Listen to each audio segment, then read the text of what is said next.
Hi everyone, I'm Alison Gates, and this is your daily distraction. Now, you can probably tell I'm coming to you from the inside of my laundry room, which is not a place that I would normally invite you to come. However, it seemed like, since I was at home, the ideal place to talk to you about something I never get to talk about in my classroom, which is a synthetic fiber called polar fleece.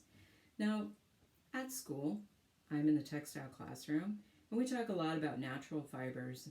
One of the natural fibers that I like best is wool. And polar fleece was invented to be a substitute for wool. Back in 1979, the Patagonia Company went to a textile mill back east and asked them to invent a synthetic wool that would have all of the good properties of wool, but would be lighter weight. Because when you're climbing up Mount Everest, you want your pack to be as light as possible. Up until the 70s, all adventures were done by people wearing wool.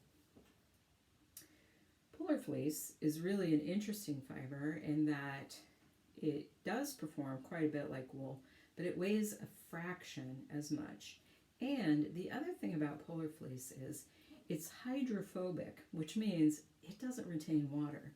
So it wicks sweat away from your body, and it also dries very quickly, which is why I'm talking to you from my laundry room.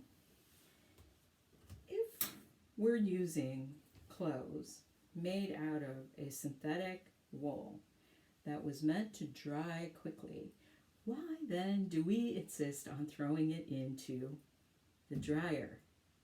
It's because we're Americans and we buy these as a pair and we think every time we use the washer, we should use the dryer. But look, if you don't put your polar fleece in the dryer, a lot of great things happen. First of all, you're going to save a ton of money.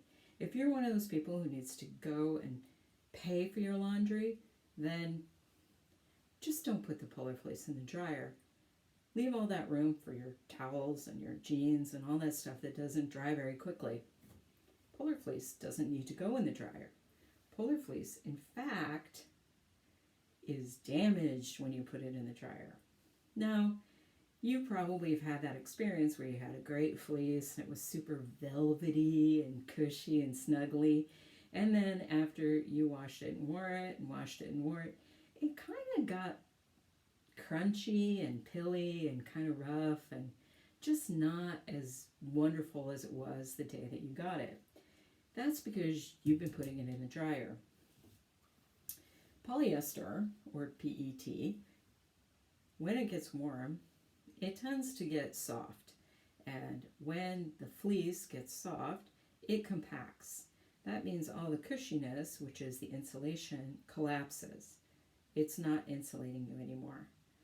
And as it's tumbling around with your other clothes in the dryer under heat, it's letting off little microplastic particles, which are shooting out your dryer vent and polluting the environment. We don't want that, right? It's getting into these microplastics get into our water supply and our food chain from our fleece clothes. Isn't that awful? So you don't want to put your polar fleece in the dryer if you can help it, because it's bad for the environment. But also, in another way, it's bad for the environment because when we do that, we tend to go out and buy a new fleece, right? That's what you do. You replace something that doesn't work anymore. By buying fewer fleeces, you are protecting the environment because that means fewer clothes are going into our landfill. Nobody wants somebody's old fleece, right? So, that's another way you can protect the environment, by not putting your fleece in the dryer. I'm going to give you a test. Next time you do laundry, next time you put your fleece in the washer, don't put it in the dryer. Just hang it up. Put it on a hanger. Throw the rest of your laundry into the dryer. And I bet that by the time that your jeans and your towels come out of this dryer, your fleece will be almost, if not completely dry. I've done this dozens of times. It always works. It's magical. So it's something to do in your spare time since you're stuck at home. And I know you're going to do laundry anyway. Thanks for listening. And remember, don't put your fleece in the dryer.